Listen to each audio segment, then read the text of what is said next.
자, 그러면 오늘부터 2025년 오늘 5월 21일인데요. 오늘부터 히브리서 강해 말씀을 여러분들과 함께 나눠보고자 합니다.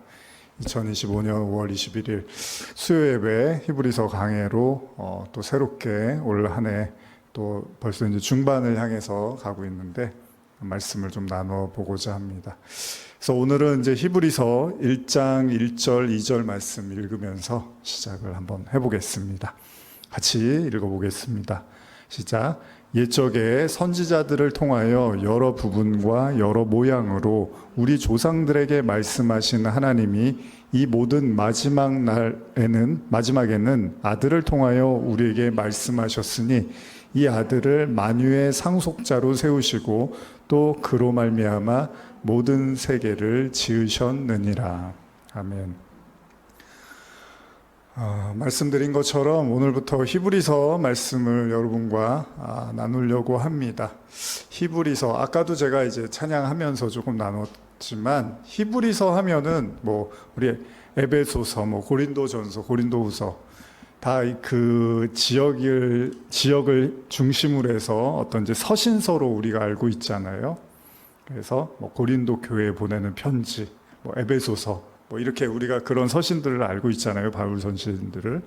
마찬가지로 히브리서 하면 여러분들이 제일 먼저 이제 떠오르는 것이 누구를 위해서 쓰여진 책인가라는 생각이 드실 거고, 당연히 히브리서 하니까 히브리인들을 위한 책이겠구나라는 생각을 할 수 있겠죠. 그래서 실제로 히브리서가 그 헬라어 원제목을 보면 히브리인들에게라는 의미를 가지고 있습니다. 그리고 기록연대를 보면 아까 제가 말씀을 잠깐 나눴지만 이 책이 당시 그 히브리인들을 위해서 쓰여진 책이라고 가정을 한다면 대략적으로 기록연대를 AD 60년대 후반 정도, 그러니까요 네로 황제의 기독교 핍박이 극심했던 때가 AD 65년인데 그 이후에서 70년, AD 70년 성전 파괴 사건이 따로 언급이 되진 않습니다. 히브리서에. 그래서 이제 학자들이 봤을 때는 그 중간 정도, 그래서 AD 60년대 그 후반쯤에 쓰여지지 않았을까요? 70년까지 넘어가지 않고 이제 그렇게 이제 추측을 하는 것으로 보입니다. 저자에 관해서는 히브리서 하면은 사실 많은 사람들이 이제 바울이 썼다라는 생각을 할 수도 있는데, 사실 바울 서신과 굉장히 유사한 점이 있고 바울의 어떤 그 신학이 좀 담겨져 있는 것으로 보입니다. 그러나 실질적으로 누가 썼는지는 알 수는 없습니다. 그래서 다양한 의견들이 있어요. 근데 히브리서 이렇게 보시다 보면 13장에 디모데, 우리 형제 디모데라는 말이 나오거든요. 그런 표현을 보면 디모데하고 가까운 누군가가 썼을 수도 있겠다라는 추측을 하죠. 그래서 이제 바울도 이제 그런 의미에서 추측을 할 수도 있겠지만 여러 가지 의견이 있습니다. 바나바가 썼다, 누가 아볼로에 이르기까지 다양한 이제 의견들이 있고요. 심지어 신라, 빌립 이렇게도 언급을 하고 있는데 실질적으로는 저자는 미상으로 이렇게 알려져 있습니다. 그러니까 확인이 되어지지 않고 있습니다. 그렇다면 이 책이 쓰여진 목적이 뭐냐라고 했을 때 아까 말씀드린 것처럼 그렇게 어렵지 않죠. 히브리인들에게 쓰여졌다라는 건 히브리인들, 당시에 많은 이제 그 디아스포라들이 있었고, 유대인 디아스포라도 있었고, 또 기독교로 이제 처음 믿게 되는 사람들도 있었잖아요. 크리스찬들이. 그런데 이제 유대인들이 또 기독교를 개종을 하게 되면서 받아들였는데, 지금 히브리서라는 말 자체가 이제 히브리인들에게라는 표현이라면 이제 우리가 생각했을 때는 이제 유대교를 믿던 사람들이 이제 예수를 믿고서 개종을 한 사람들을 위해서 쓰여진 책이라고 볼 수 있다는 거죠. 그 얘기는 히브리서를 이제 여러분들이 이제 쭉 앞으로 보시겠지만, 그리고 이미 또 알고 계시지만은 히브리서에 보면은 이제 간간히 나오는 어떤 핍박이나 어려움 속에서 믿음을 지켜야 된다라는 그런 내용들이 또 나오고요. 그리고 이제 구약의 그 제사라든지, 그리고 예수가 왜 하나님의 아들인지를 굉장히 이렇게 구체적으로 다루고 있는 내용들이 많이 있거든요. 그러니까 이렇게 여러분들이 이제 이 생각을 가지고 보시면, 아, 그래, 이게 히브리인들에게 좀 더 예수가 하나님의 아들이고, 왜 우리가 이 환난 속에서도 믿음을 지켜야 되는지를 뭔가 이렇게 설득력 있게 표현하고 있는 것처럼 또 보입니다. 그래서 실제로 히브리서를 보면 구약에 대한 이제 직접 인용이, 이건 이제 제가 성경을 보니까 성경에 이제 그 서론에 이렇게 설명하는 내용들이 나오잖아요. 거기 보면 직접적 인용이 29회 이상 나타나고 있고, 또 정황적인 인용이라고 해서 이제 거의 유사한 상황들을 가지고 53회 이상이 이제 나타나고 있다고 합니다. 그래서 성경에 나오는 히브리서 설명을 참조하면 이제 이런 내용들을 볼 수 있는데, 실제로도 이제 내용을 여러분들이 보시면 알겠지만, 아까 제가 말씀드린 것처럼 왜 하나님의 아들, 예수가 왜 하나님의 아들인지에 대해서 굉장히 구체적으로 다루고 있습니다. 그리고 예전에도 제가 이제 히브리서 말씀을 설교하면서 인용을 했지만, 이 하나님 나라에 대해서도 굉장히 구체적으로 쓰고 있습니다.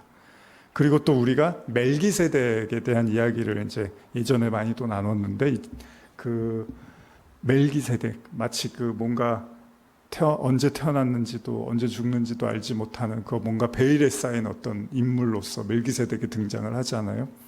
제사장과 관련된 이야기들, 그리고 제사와 관련된 이야기, 이런 것들이 굉장히 많이 이제 구체적으로 서술을 하고 있어요. 그래서 그런 관점에서 보면, 아, 이게 이미 성경을 알고 있는, 구약을 알고 있는 사람들을 위한 책이겠구나라는 게 어느 정도는 이제 추측이 될 수 있다는 거죠. 저도 사실 이 히브리서를 인용을 하고 말씀을 보면서 느끼지만 상당히 깊이가 있잖아요.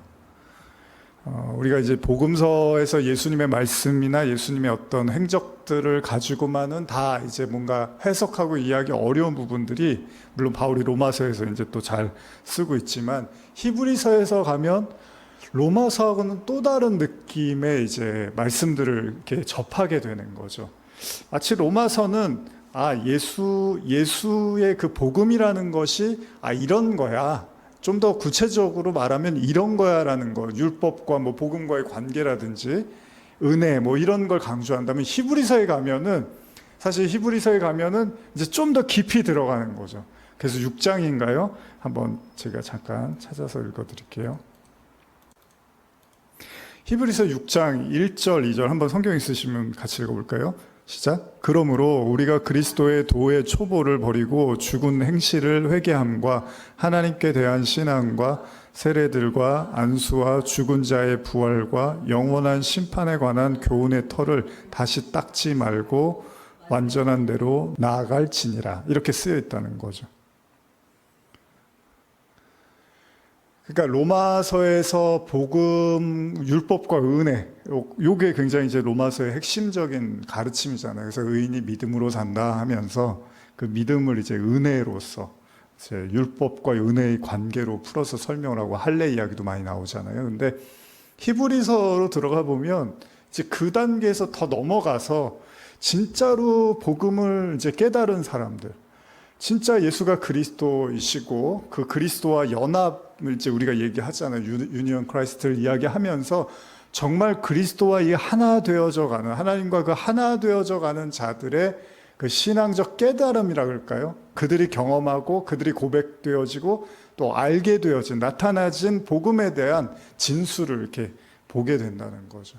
제가 지금 읽으신 본문을 현대어로 한 번 더 읽어드릴게요. 이제는 그리스도 교회 초보 진리를 배우느라 같은 자리에서 언제까지 맴도는 일은 그만두고, 이런 표현을 쓴단 말이죠. 그러니까 로마서가 어떻게 보면은 복음이 무엇인가를 로마서를 통해서 우리가 배웠다면, 히브리서는 이제 그것도 이제 기초 단계에서 이제 좀 더 들어가 봅시다, 이런 표현으로 받아들일 수 있는 거죠. 그래서 더 깊은 진리를 배우는 자리로 나아가십시오.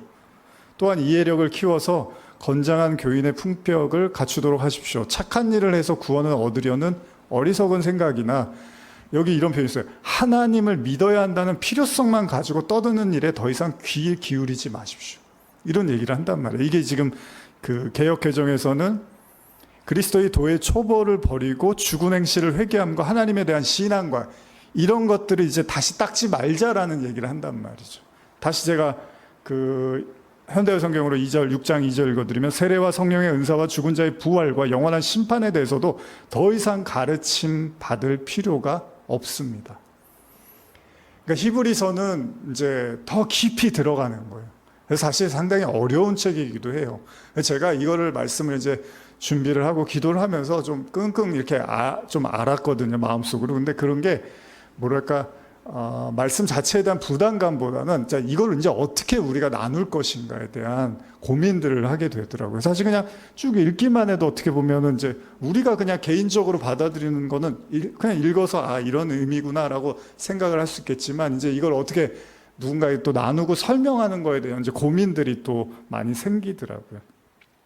그래서 실제로 히브리서 6장 3절에 현대어가 이렇게 이제 번역을 해요. 주께서 허락하신다면 이제는 다음 단계로 나아가야 합니다. 이런 표현이 나와요. 물론 개역개정에서는 하나님께서 허락하시면 우리가 이것을 하리라 이렇게 나와 있죠. 그러니까 신앙이 이제 어느 수준에서 그냥 머물러 있는 것을 이제 히브리서는 이제 더 깊이 끌고 오는 거죠. 그러니까 어떻게 보면 히브리인들에게 이제 쓰는 편지라고 했을 때 물론 여러 가지 이제 어원적 의미가 또 있을 거예요.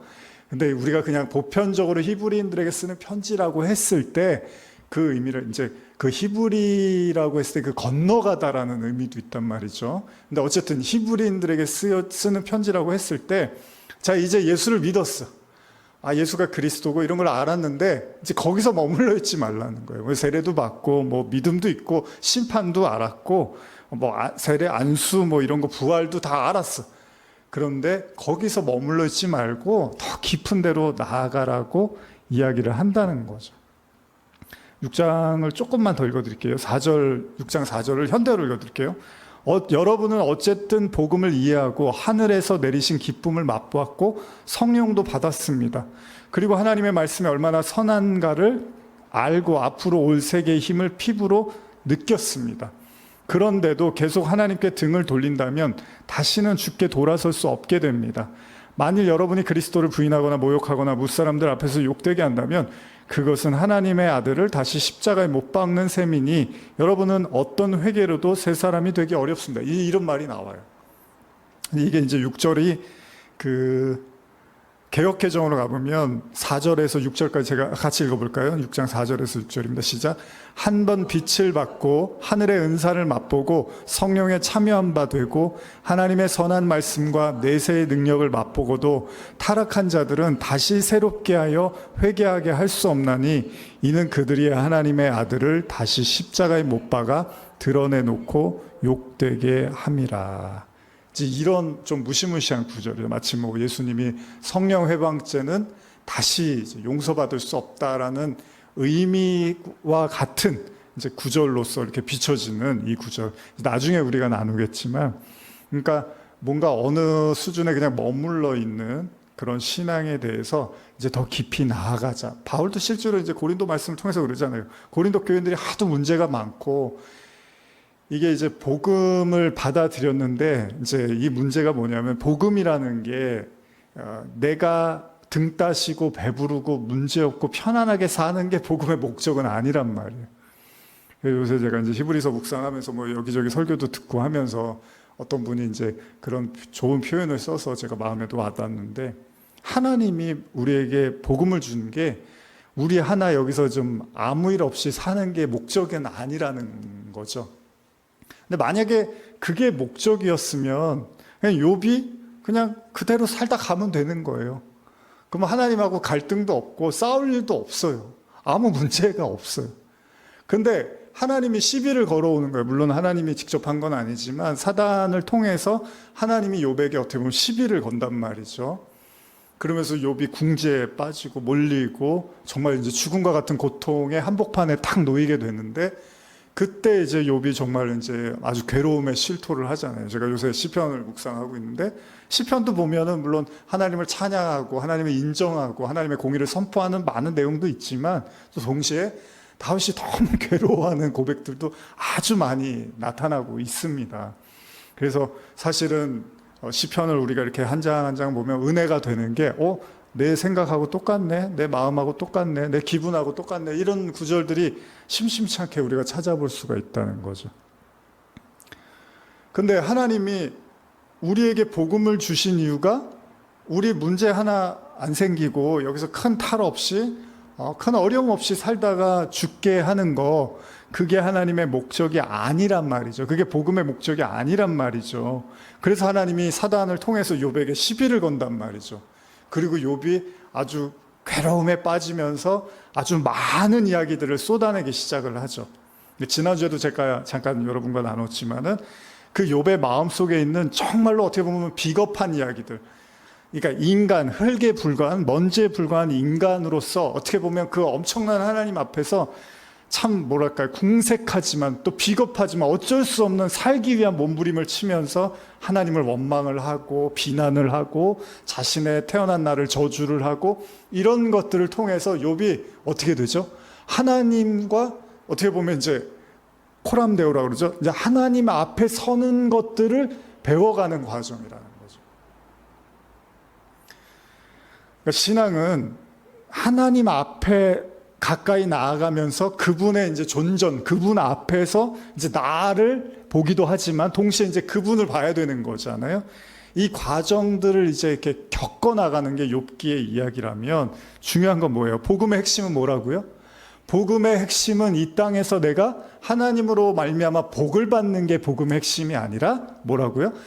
복이 뭡니까? 복이 하나님이 복이잖아요. 복의 근원 강림하사 하나님이 복이잖아요. 그러니까 하나님을, 그 복 되시는 하나님을 마주해 가는 것을 복음이라고 하는 거예요. 어떻게 보면 우리가 이제 예수님의 복음서라든지 로마서라든지 이런 가르침을 통해서 복음을 통해서 구원받았어, 자유함을 얻었어, 이 땅에서 형통함을 누리고 영육간의 강건함, 이런 얘기들을 우리가 하지만 진짜는 뭐예요? 진짜 그 복음을 통해서 하나님께 나아가는 거죠. 그 히브리서에서 굉장히 중요한 구절 중에 하나가 뭐죠? 우리가 원래는 하나님 앞에 나아갈 수 있는 어떤 자격도 없는데 예수의 피로 우리가 그 지성소로 들어갈 수 있는 자격을 얻게 됐다는 그런 구절들이 있잖아요. 이제 이런 이야기들을 히브리서가 하고 있는 거죠. 그러니까 복음을 믿었어, 이제 믿음, 이런 얘기 그만하라는 거예요. 히브리서 지금 읽으신 여러분들이 본문 6장 2절 보면은 1절 2절 보면 그리스도의 도의 초보를 버리고 죽은 행실을 회개함도 이제 더 이상 거기도 더 닦지 말라는 거예요. 하나님께 대한 신앙과 믿음, 이런 것도 이제 더 닦지 말라는 거예요. 심판에 대한, 또 죽은 자의 부활과 영원한 심판에 대한 교훈의 털을 다시 닦지 말고 이제 더 깊은 데로 나아가라고 해요. 그럼 깊은 데 어디로 나가라는 거예요? 저 어디 동굴로 들어가서 기도하라는 얘기예요? 산속으로 들어가라는 얘기 아니잖아요. 하나님의 깊은 곳으로 들어가라는 거죠. 그런 관점으로 여러분들 히브리서를 보면 정말 귀하고 신비롭고 놀라운 책이죠. 제가 유튜브 설교 2013년인가 제가 14년인가요? 처음 이제 4월인가 유튜브 설교를 처음 했었는데, 지금 이제 그 영상들은 제가 올리진 않는데, 그때 제가 예배에 대한 이제 말씀을 나누면서 이 히브리서 아마 10장이었던 것 같은데, 예배에 대한 본문들 나오잖아요. 9장부터인가 이렇게 나오는데, 그렇게 읽으면서 정말 감동이 확 밀려오는 거죠. 제사, 그 사람이 드리는 구약의 제사는 제사를 드릴 때마다 죄를 생각나게 하는데, 그 영단번에 희생하신 그 예수의 제사는 한 번에 우리를 자유케 하시고 구원하셔서 그 영원한 그 제사장에 우리를 왕같은 제사장으로 삼아 주셨다라는 내용들을 이제 히브리서에 이렇게 후반부에 나타나고 있단 말이죠.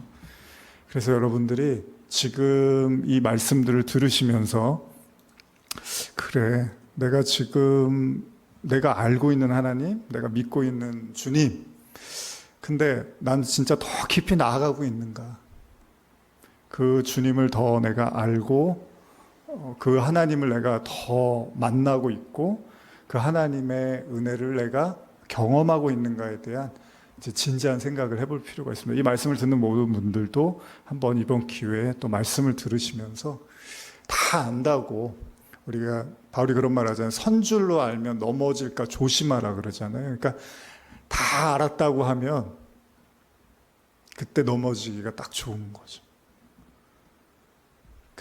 좀 우스개지만은 제가 이렇게, 저도 이제 뭐 나이를 먹으니까 밤에 이제 소변 때문에 새벽에 가끔 깨고 예전에 좀 그래서 고생을 했는데 요새 뭐를 먹는지 잘 안 깨더라고요. 그래서 어제 제 아내한테 요새 이렇게 새벽에 안 깨니까 너무 좋다고. 제가 일부러 늦게 자요. 이제 소변 때문에 좀 화장실을 좀 늦게 갔다가 그래도 한 번에 이제 깨지 않고 자려고 좀 늦게 자긴 하는데 어쨌든 그래도 많이 깼었는데 안 깨서 너무 좋다고 했는데 그 얘기를 딱 하자마자 그 다음날 오늘 이제 새벽에 딱 깨더라고요.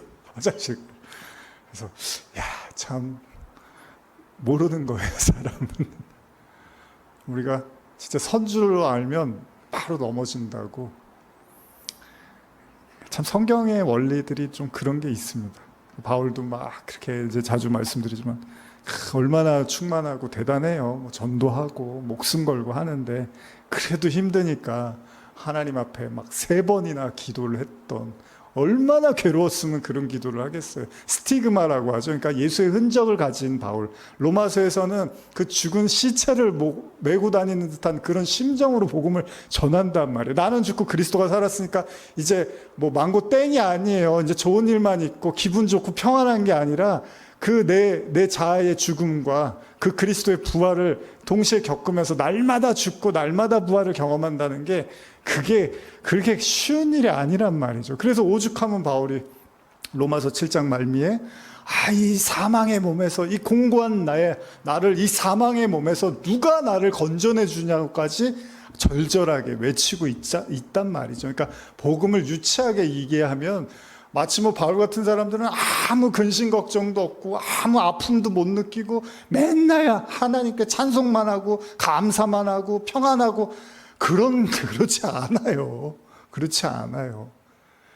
그런 것도 있지만 그 내면의 그 인간의 그 옛자로 인한 끊임없는 그 자아의 죽음을 경험하면서 그 고백되고 토로되어지는 그 고백. 여러분, 다윗의 시편 아까 말씀드린 것처럼 다윗이 하나님에 대한 사랑이 없었습니까? 신앙이 없었습니까? 근데도 맨날 죽을 것 같은 이야기만 하잖아요, 시편에서. 제발 살려주세요. 눈물이 양식이 됐습니다. 아무것도 못 먹겠습니다. 괴롭습니다. 나를 괴롭힌 사람이 왜 이렇게 많습니까? 그냥 서곤날 그런 얘기만 쓰고 있어요, 시편에서. 그러니까 신앙은 동화가 아니라는 거죠. 그래서 히브리서를 쓰면서 그러는 거예요. 이제 유대인 기독교인들로 우리가 보고 있으니까, 자, 너희들이 신앙을 그냥 마치 환타지로 생각하고 그냥 즐거울 거라고만 생각하고 이제 예수 믿었으니까 끝이라고 생각하면서 오히려 신앙이 나태해지고 심지어 이제 핍박이 오면 돌아설 수도 있잖아요. 이까짓 거 신앙 가져봤자 이거 별로 유익하지 않은 것 같아. 도움이 안 돼. 행복하지도 않고 하나님이 그렇게 도와주는 것 같지도 않아. 이런 생각들을 하고 있을 때, 제가 늘 계시록을 설교할 때 말씀드렸지만 계시록이 여러분 그 엄청난 이야기들을 요한이 써내려가지만 실제로 그 요한의 몸뚱아리는 어디 있었던 거예요? 반모섬에 유배당하는 죄인의 신분이었단 말이죠. 그래서 그런 게 이제 환상으로 자꾸 예수 믿으면 복 받고 예수 믿으면은 아무 만사 형통하고, 그런 형통이 그런 우리가 생각하는 형통은 아니라는 거죠. 이건 여러분들도 잘 아시는 거죠. 그럼 복이 뭐예요? 진짜 복이 뭐예요? 히브리서를 통해서 어떻게 보면은 그 독자들에게 말해주고 싶은, 계시록도 마찬가지지만 진짜 복은 뭐예요? 저기 사도 요한이 나 예수 제자 되고 사도 됐더니 그냥 돈이 그냥 막 굴러 들어와. 내 주변에 사람들이 너무 많아. 날 도와준 사람이 많아. 내가 아주 사람들한테 인기와 명성을 누려가 아니라 나 이렇게 반모섬에서 유배당해서 이렇게 계시록 쓰고 있지만, 나는, 예수님이 뭐라 그래요? 지난주에 우리 요한복음 나누면서 제자들한테 그러잖아요. 나는 니네들이 모르는 양식이 있어 그런다고요. 그랬더니 제자들이 요한복음 4장이에요? 누가 양식을 갖다 주셨습니까? 그런다고요. 아니, 니네들이 모르는 양식이 뭐죠? 아버지의 뜻을 행하는 거라 그러죠. 그러니까 여러분과 제 외관이라든지 환경이나 상황이나 우리 건강 상태나 이런 것들은 형편없을 수도 있어요. 금전적 상황이라든지. 그러나 저와 여러분들 안에서 감춰진 양식, 그게 복인데, 그게 뭐예요? 하나님을 더욱더 깊이 만나가고 알아가는 거. 히브리인들에게 그 얘기를 하고 싶은 거예요. 이 복음이 단순히 믿고 문제없이 형통하게 잘 사는 것에서 그치는 것이 아니라, 진짜 복음은 그 안에 숨겨진 비밀과 그 하나님의 그 영광, 오늘 제목이기도 하지만 그 영광의 광채, 그 본체의 형상이신 예수 그리스도를 경험하고 알아가는 거, 이게 여러분들과 저의 진짜 복이고 양식이 될 거라는 걸 히브리서 기자는 자세하게 기술하고 있는 거죠. 도움을 주고 확신을 주고 싶었던 거예요. 흔들리지 말라는 거예요. 괜찮다는 거예요. 그런 일이 일어나도 네로가 박해를 하고 기독교인들한테 모든 걸 다 뒤집어 씌워서 위기에 처할 수 있는 그런 상황들도 있었잖아요, 당시에. 그러나 괜찮다는 거예요. 그게 중요한 게 아니라 우리 안에서 하나님을 알아가고 그 하나님이 주신 언약과 그 확증, 그 믿음을 가지면 세상 남부러울 게 없다라는 거죠. 그래서 우리가 히브리서에서 또 중요한 한 구절인데 한번 읽어볼까요? 히브리서 11장 1절 2절입니다. 바로 이 믿음이 필요한 거죠. 한번 같이 읽어보겠습니다. 시작. 믿음은 바라는 것들의 실상이요 보이지 않는 것들의 증거니 선진들이 이로써 증거를 얻었느니라. 아멘. 현대어로 한 번 더 읽어드릴게요. 믿음은 무엇입니까? 믿음은 우리가 바라는 것이 반드시 이루어진다는 확신을 갖는 게 아니겠습니까? 또한 아직 눈앞에 보이지 않는 미래의 일일지라도 우리가 기대하는 것이 반드시 우리를 기다리고 있다는 것을 의심하지 않는 게 아닙니까? 예전에 하나님의 인정을 받은 사람들도 다 이런 믿음으로 인정받았던 것입니다. 물론 이것이 단순한 인간의 욕망에 대한, 우리가 그냥 원하고 탐스러워하는 것들을 성취하고 갖는 것에 대한 이야기는 아닙니다. 여러분들의 마음 깊은 곳에 하나님의 사랑이 임하고 그 사랑으로 여러분들이 하나님을 갈망하고 하나님을 구하고 찾으려고 할 때 그 하나님의 현존하심, 나타나심이 여러분들 안에서 이루어져 간다라는 거죠. 그래서 우리가 이제 앞으로 히브리서 말씀을 조금 제가 여유 있게 나누고 싶어요. 사실 제가 설교 준비해 놓고 그 본문 따라가느라고 좀 바쁘게 하느라고 좀 깊이 있게 나누지를 못하고 그랬는데, 좀 제 생각에는 조금 여유 있게 이렇게 좀 구체적으로 살펴보면서 설명도 제가 충분히 하면서, 지금 주일날도 그래서 요한복음 다시 시작했는데 또 쫓기고 있어요, 실제로. 40분 안에 설교하는 게 저한테는 좀 어려운 일 같아요. 그래서 히브리서는 조금 그렇다고 뭐 시간에 구애받지 않는다 해서 길게 한다는 얘기가 아니고요. 조금 짧게 다루더라도 조금 더 이렇게 자세하게 좀 여유 있게 나누고 싶은 마음이 있습니다. 이 말씀들 나누시면서 여러분들 믿음을 한번 다시 돌아보시고 그 믿음이 더 견고해지셨으면 하는 그런 은혜가 있기를 소원합니다.